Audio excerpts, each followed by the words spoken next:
Okay, our new book is The Forbidden Schoolhouse, the true and dramatic story of Prudence Crandall and her students. So if you were able to take this book home, I know some of you guys have this actually as a hard copy book, please go and get it and read along with me, especially for those that are like very visual. I know that I like to like see the words while I'm listening to them. If you don't have the book, I know I didn't have enough for everybody, so otherwise, just of course, listen to me read along. I would encourage that you listen to me read it as well as read it if you have the book, just because I'm going to be giving you a little more information. I'm going to give you reading strategies, and of course, we're going to be talking about the literature itself. So, maybe even if you have the book, you don't have to necessarily take it out. You can listen to me. But this is the back of the book. There's a picture of Prudence there, and we'll just kind of dive into it. This is going to follow a lot of our current history, which is one of the big reasons why I picked it to be during this time. We are looking at that antebellum time period, okay? Antebellum means pre-war, or in our case in the United States, pre-Civil War. So we're going to be looking at a lot of those things very much like we did in Maricha, where the history of Maricha matches kind of the history that we're diving into. Maricha was actually a little bit further because the Civil War had already started with Maricha. But this one talks so heavily about the events that lead towards the Civil War, which we're going to talk about all this week, that I thought it kind of fit better during this time period. The author has given us a note here. The author is Suzanne Germain, and she's given us an important author's note. Now, author's note is really important to read because sometimes they tell you things about the book that you didn't necessarily know. And she says here, it is important to remember that many of the words used to refer to race in earlier times are not words that we would use today. So we already know it's going to be kind of a heavy book, a lot like Maricha. We're going to be talking about race and things like that. And she's saying that words that were respectful in 1860 might not be respectful in 2020. In Prudence Crandall's day, for example, it was considered polite to refer to African Americans as colored people or Negroes. Okay, so for example, today we would not go around talking about Negroes, right? There were Negroes at Walmart. Whoa, you'd be like, oh my goodness, you just said that, because that's not polite for today. At this time, it was appropriate. Okay, so you're going to kind of see that there's actually been a shift recently in people of color wanting to be called people of color and not wanting to necessarily be called African American or Native American, all those things. So it's just interesting. It's very cultural and it depends on the time period.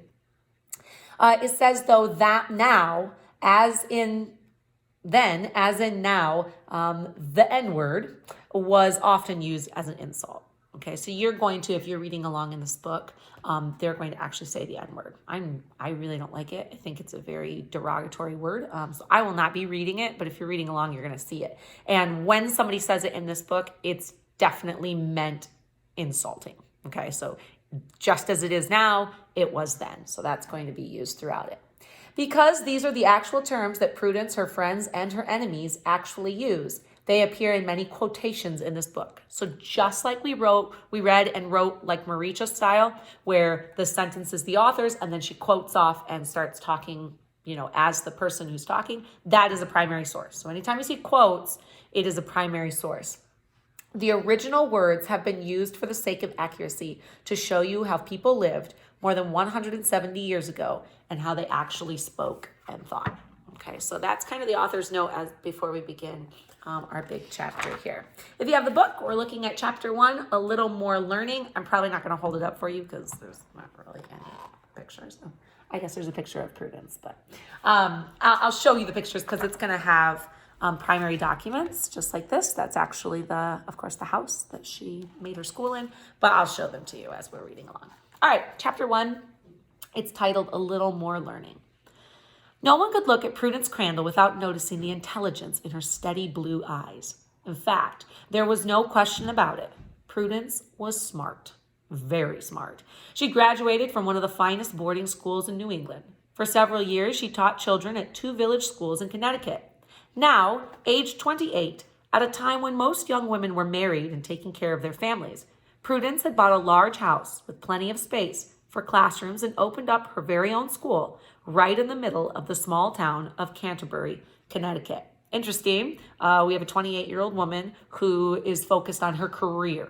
Now, remember, there weren't a lot of career options for girls at this time, so she's going to be an educator. Same exact thing that Maricha just did in our last book. So I just find that interesting that this was really the only career option open to them, and these are very career-minded ladies. So if you kind of feel like in 2020, you're really career-minded and that's something that you really want to do, and you're not as much into that kind of domestic thing, hey, people have been doing this for a long time. There are women that have done this even back in a time where it was very frowned upon. So it was no ordinary school either. The Canterbury Female Boarding School officially opened in October of 1831.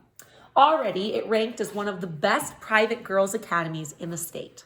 The pupils came from wealthy, important local families. Some of the most prominent men in Canterbury were members of its board of visitors, and the school's reputation was so good that girls from distant towns were coming to live at the school as boarders. Something else to kind of keep in mind, remember we talked a lot about the Adventist churches starting during this time, and Adventists are very big proponents of education today and then, and they will start these boarding academies all around the U.S. Now today, boarding academies are kind of looked on as strange. They're like this weird, bizarre thing that not everybody understands. At this time, it was very common to go to boarding school. Okay, when Ellen White and the founders started our boarding school was quite normal because you didn't have necessarily really educated local people in your area. So in order to get a high education, you usually went out somewhere else to be boarded. So this is when our schools will start as well, which is, I don't know, it's always cool when our church history blends, and this is a time where it blends a lot. If Prudence looked at her classroom windows on a sunny afternoon, she could see the girls in their long skirts and bonnets chattering as they walked in the garden or sat under the big chestnut trees doing their lessons.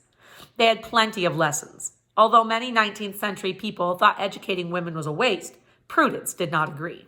She expected her girls to learn reading, writing, math, geography, history, philosophy, chemistry, and astronomy were all part of the school's curriculum.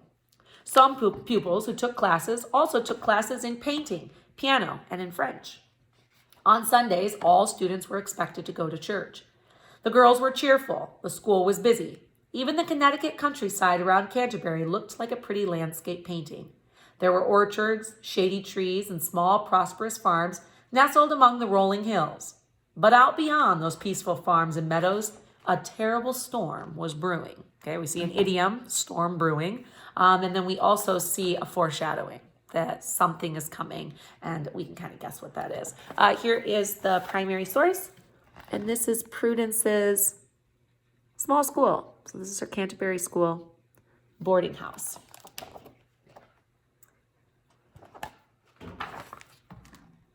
In 1831, a great national battle over slavery was just beginning, and Americans were taking sides. In the South, a black preacher named Nat Turner organized a small band of slaves into an army and attacked white Virginians. By the time Turner and his followers were captured, they had brutally murdered 55 white men, women, and children. We're going to be looking at that later next week. In the North, a small number of people called abolitionists demanded that the U.S. government ban or abolish slavery and free all of the slaves immediately. In Washington, D.C., the U.S. Congress ignored the requests of thousands of Americans and refused to end slavery in the nation's capital. In Boston, William Lloyd Garrison, a 26-year-old white man, published the first issue of a fiery anti-slavery newspaper called The Liberator. In Tarboro, North Carolina, the editor of the North Carolina Free Press told his readers that The Liberator was downright dangerous. People who wanted to end slavery, he said, ought to be barbecued. Okay, so this is that tension that's kind of going on throughout the United States. We've got Northerners and Southerners, and of course we saw in Maricha that it wasn't just North versus South, it was also Northerners within the North being racist and anti-Black, and it wasn't necessarily just a North-South thing, but all sides are getting really fired up over this issue of slavery. We're going to be looking at each of these. She's kind of giving a quick overview. This is our history lesson this week. Prudence was not an abolitionist, but she sympathized with slaves. She'd been raised as a Quaker, and like all Quakers, she'd been taught that slavery was a sin. Still, the quarrel over slavery didn't seem to have much to do with her. So remember, Quakers already, even from the colonial time, were always against slavery. You know, Phyllis Wheatley was taken in by the Quakers, and then they freed her and taught her how to read and write. So this is a legacy of theirs. She wasn't a slave owner, and it was not her problem. So a lot of times we feel that way when we look at social justice issues. We're like, it's not really my problem. Like, I'm not part of the big problem, so I'll just kind of live my normal life. In 1831, it was still legal to own a slave in Connecticut, but almost no one did. Most of the blacks in Connecticut were free. In fact, there were so few African Americans in the state that people in some remote places had never even seen a dark-skinned person. That wasn't true in Canterbury. About 69 black people lived near the town. One, a young girl named Mariah, actually helped with the housekeeping at Prudence's school. Mariah read The Liberator. Since the paper looked interesting, Prudence borrowed a copy and then sat down to read it. Slowly, her eyes traveled down the printed pages, past hair-raising stories about slaves who'd been beaten, about slaves who'd made miraculous escapes, about slave families that had been torn apart when parents and children were sold to different owners. And that was only the beginning. Garrison's paper damned Southerners who believed that slavery had been invented by God. It lashed out at Northerners who refused to give free blacks decent jobs or decent educations. It attacked people who thought blacks didn't belong in America and should be sent back to Africa. And every word in The Liberator went straight to Prudence's heart.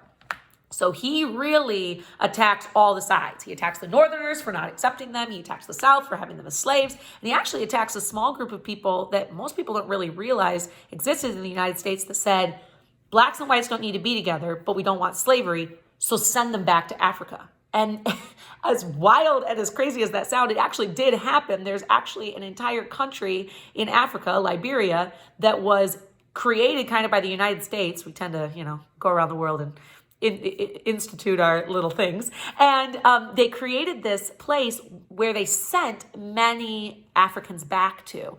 Unfortunately, the economy there, it really never was strengthened.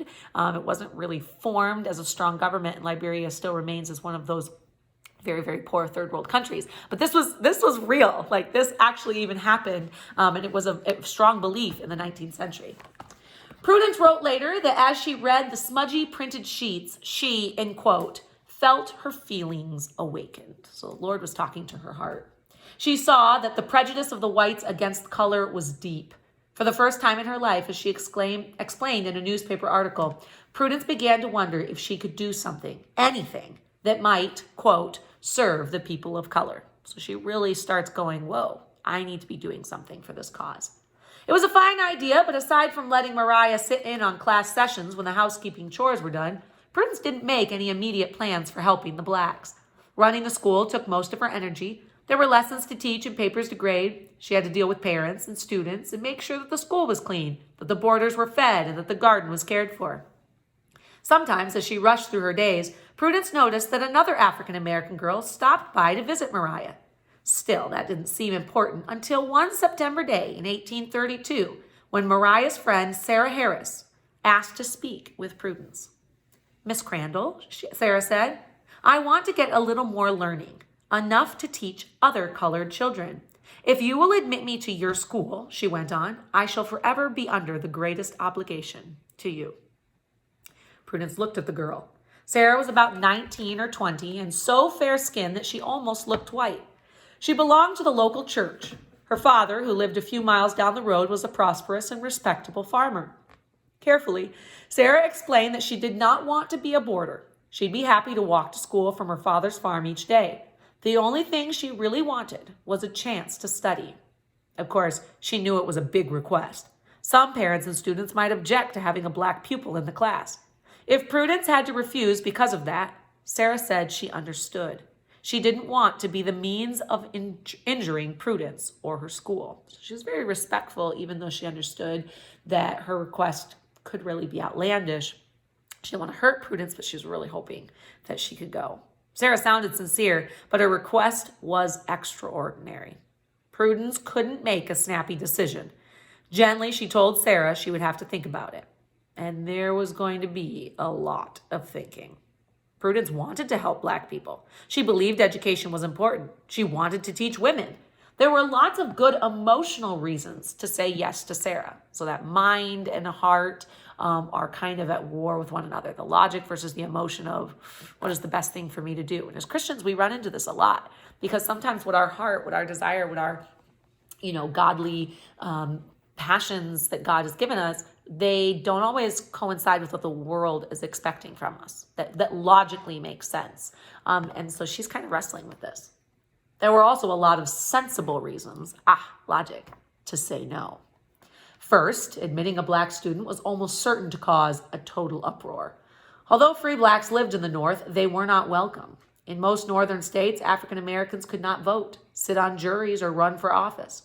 White businessmen often refused to hire blacks. White laborers were sometimes unwilling to work alongside African Americans, and blacks were usually forced to sit apart from whites in churches and on stagecoaches. So even in the North, there's already kind of the segregation, the separation happening. African Americans, to many Northerners, African Americans were no better than animals or criminals. So even though they didn't institute slavery, their judgment and their prejudices were still there. A visiting British college professor was shocked to find that some white Americans viewed the free blacks who lived in northern cities as, quote, a curse and a contagion. A contagion is a disease, right? And it's interesting because England will abolish in 1833. And of course, this is happening in 1832. This is all issued. So the next year, England will be abolishing slavery, thanks to valiant efforts by many people over there. They were already getting rid of it. It was never as rampant, just due to agriculture there. But they're shocked. He was shocked by the way North and South Americans treated blacks. So this is definitely something that just as a nation, we've held on to a little bit stronger than others.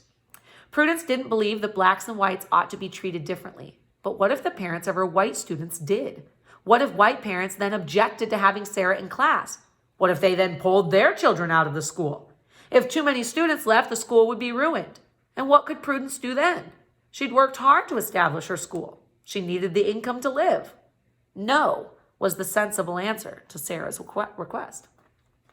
But how could Prudence say it? How could she give up everything that she believed? How could she face the disappointment in Sarah's eyes? For Prudence, there was only one answer. In January of 1833, a new student named Sarah Harris took her seat at one of the desks in Prudence's classroom. All right, so here, of course, is going to be a picture of the desk that they would have had. I mean, this is not grammar school. This is not a school for little children. This is a school for adult women. They're going to be, this is going to be like high school for them. So remember, she's like 19, 20. I mean, these are people that have already kind of gone through that elementary grammar school, and these ladies are becoming highly educated in other areas. Here's another primary source. This is Nat Turner. This is the newspaper of Nat Turner's Rebellion, which we're actually going to be looking at next week. A slave revolt. Semi-successful slave revolt. I mean, obviously they succeeded in getting rid of their masters.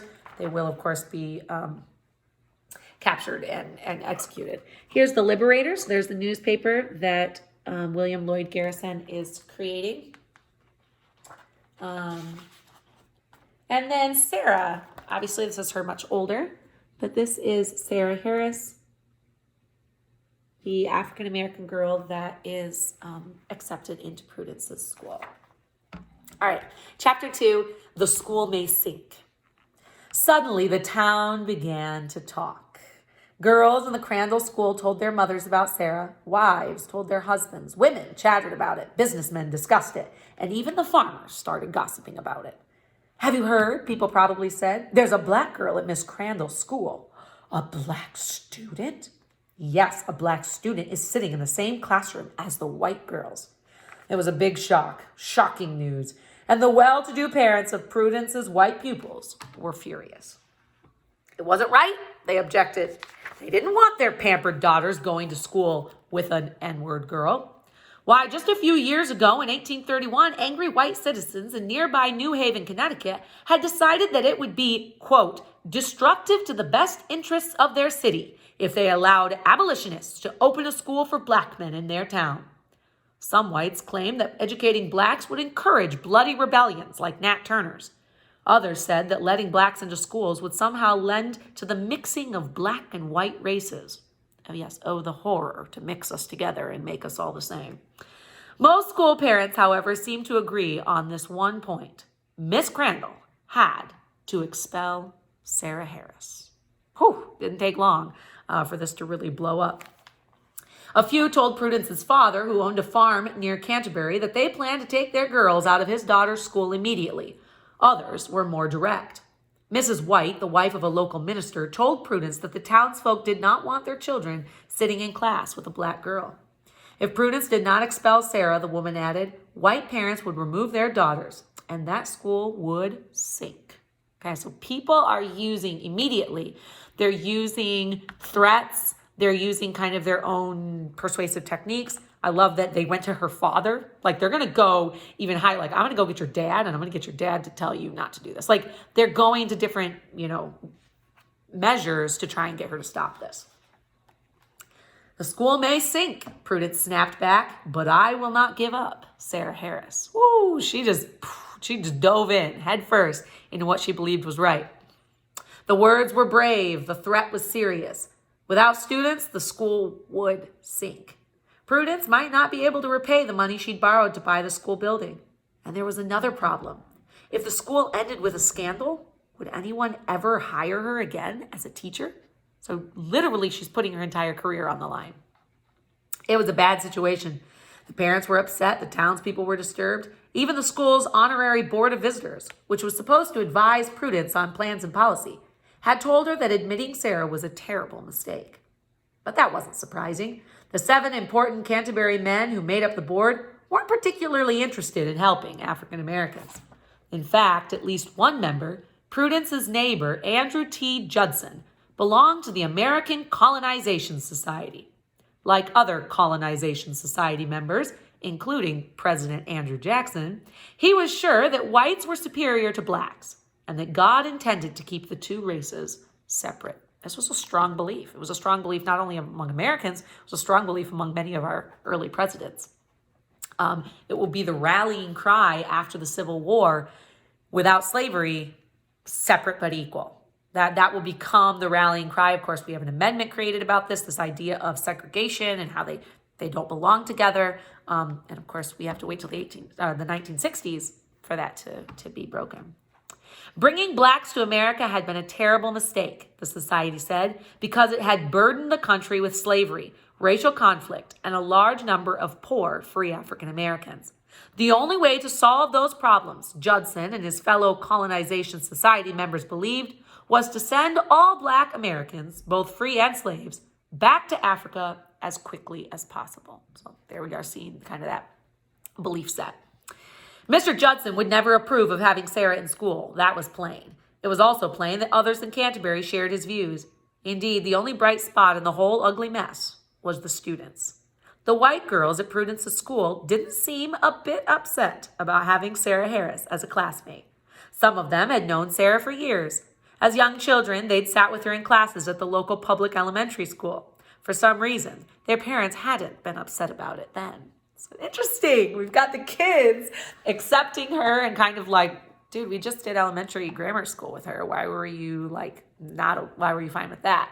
And here are their parents kind of holding on to those prejudices and kind of forcing them upon their kids that they didn't really have. At the moment, however, one thing was clear. Things couldn't go on as they were. Prudence had to do something. Expelling Sarah was the easy solution, but Prudence never even considered that. She had promised to give Sarah an education. She was determined to help black people. Besides, Prudence was stubborn. As a child, she'd been scolded for being disobedient. Her own brother said that she was a very obstinate girl. Prudence wouldn't go back on her word. She was not going to give in, but she did have a plan. On January 18th, 1833, it's still in the same month this is all happening, Prudence sat down at her desk. She pulled out a clean sheet of paper, dipped her pen in the inkwell, and started to write a letter to Mr. William Lloyd Garrison, the abolitionist editor of The Liberator. So she wrote to the guy who's writing about all this stuff. Mr. Garrison, Prudence began, I am to you, sir, an entire stranger. She introduced herself briefly, and then, as her pen scratched across the paper, she moved on to the main topic. Did the editor think she ought to close her present school for white girls and open a brand new school, a school that would teach only young black women? Did Mr. Garrison think it was possible to find 20 or 25 young ladies of color who would attend that new school and pay tuition and board with $25 per quarter? $25 per quarter. In a few days, Prudence said she would be in Boston to discuss the matter. In the meantime, would Mr. Garrison please keep her plan to open an academy for black girls secret? If her Canterbury neighbors found out, Prudence explained, it would ruin her present school. Finally, she signed it. Yours, with greatest respect, Prudence Crandall. Prudence sealed the letter. She put it in the mail and waited to see what Mr. Garrison would say. Wow. So now she's thinking, okay, you guys don't want to be educated with these black girls? I guess I'll start a black school for African-American girls. So that's amazing. This picture here is of her writing area where she would have written that. For those of you who are familiar, of course, with Adventist heritage, it looks so similar to the writing desk and kind of the wallpaper in the background and the chair and everything of the pictures that we have of like Elmshaven and places where Ellen White did most of her writings. This is the same time period. So a lot of this history to me speaks to much of our Adventist heritage. This just looks like a picture that would be in a book about Ellen White as well, a picture of her area. All right, so what predictions do you guys have about what is going to happen? Do you think she'll close her school? Do you think she'll start a new school? Do you think they'll let Sarah be in the school? What do you think? I mean, obviously, our title does tell us there might be some kind of thing coming up, but think about your predictions. Maybe share your predictions with someone or write them down, or at least be really contemplating them as we go into chapter 2 and 3 tomorrow. All right? Okay, see you guys.